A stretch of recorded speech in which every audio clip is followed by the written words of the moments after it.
L'histoire de l'astronomie optique est un récit fascinant qui s'étend à travers les siècles et révèle l'émerveillement humain face au mystère de l'univers. Les pionniers de cette discipline ont façonné notre compréhension du cosmos et marqué une évolution technologique majeure.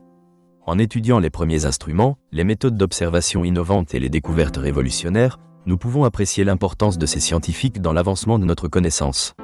L'astronomie optique s'est développée au XVIe siècle. C'est à cette époque qu'Hans Lippershey, un fabricant de lunettes néerlandais, a déposé le premier brevet d'un télescope.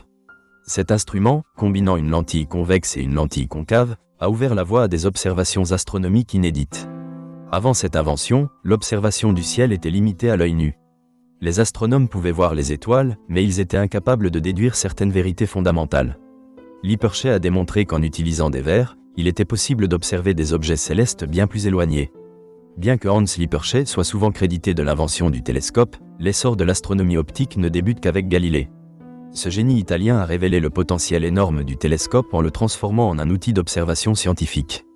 En 1609, Galilée a observé les lunes de Jupiter, prouvant que la Terre n'était pas le centre de l'univers, comme le soutenait le modèle géocentrique de Ptolémée. Les découvertes de Galilée ont été déterminantes pour l'émergence de l'héliocentrisme de Copernic. Il a également étudié les phases de Vénus, les anneaux de Saturne et les taches solaires. Ses écrits ont profondément transformé la vision du monde et ont coïncidé avec une remise en question des croyances religieuses et scientifiques. Des astronomes tels que Johannes Kepler et Isaac Newton ont apporté d'autres contributions essentielles. Kepler a proposé les lois du mouvement planétaire, basées sur les observations précises de Tycho Brahe, un astronome danois ayant construit un observatoire sophistiqué.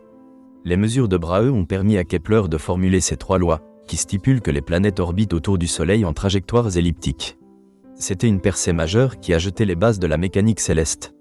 La révolution copernicienne et les contributions de ces astronomes ont également provoqué des tensions avec l'Église.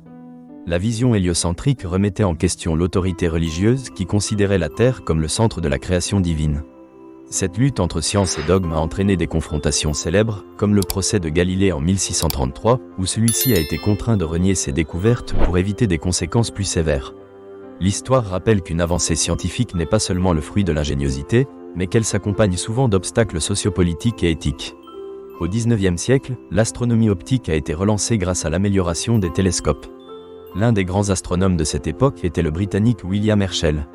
En 1781, il a découvert la planète Uranus, ouvrant de nouvelles perspectives. Cet exploit a été facilité par son télescope, le plus grand de son temps. Herschel a également compris que notre système solaire faisait partie d'une galaxie, marquant le début d'une vision beaucoup plus vaste de l'univers. L'astronomie moderne est indissociable des progrès techniques.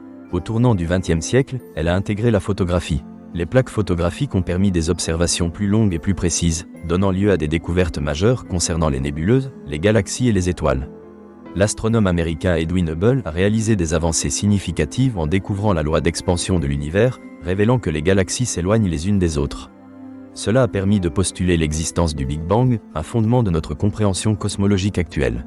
À mesure que l'astronomie optique se développait, la course à la taille des télescopes est devenue un enjeu de compétition. De puissants télescopes, comme le télescope spatial Hubble, ont permis d'explorer des distances et des objets célestes auparavant inconcevables. Les images envoyées par ces instruments ont enrichi notre connaissance des planètes et des étoiles, mais ont également révélé des milliards de galaxies. L'astronomie optique ne se limite pas à l'observation des astres. Elle implique une représentation symbolique du temps et de l'espace. Lorsque des exoplanètes sont découvertes, nous nous interrogeons sur la place de l'humanité dans l'univers. Les pionniers de l'astronomie optique ont adopté une vision qui transcende les simples observations techniques, favorisant un dialogue entre science, croyance et philosophie. En conclusion, l'histoire des pionniers de l'astronomie optique est riche d'inventions, de découvertes et de défis intellectuels. Des premiers télescopes de Galilée aux instruments modernes explorant les confins de l'univers, cette discipline a profondément façonné notre compréhension scientifique et influencé la culture humaine. La quête d'élargir notre vision de l'univers demeure une source d'émerveillement. En avançant, réfléchissons au chemin parcouru et aux mystères à déceler dans notre vaste cosmos.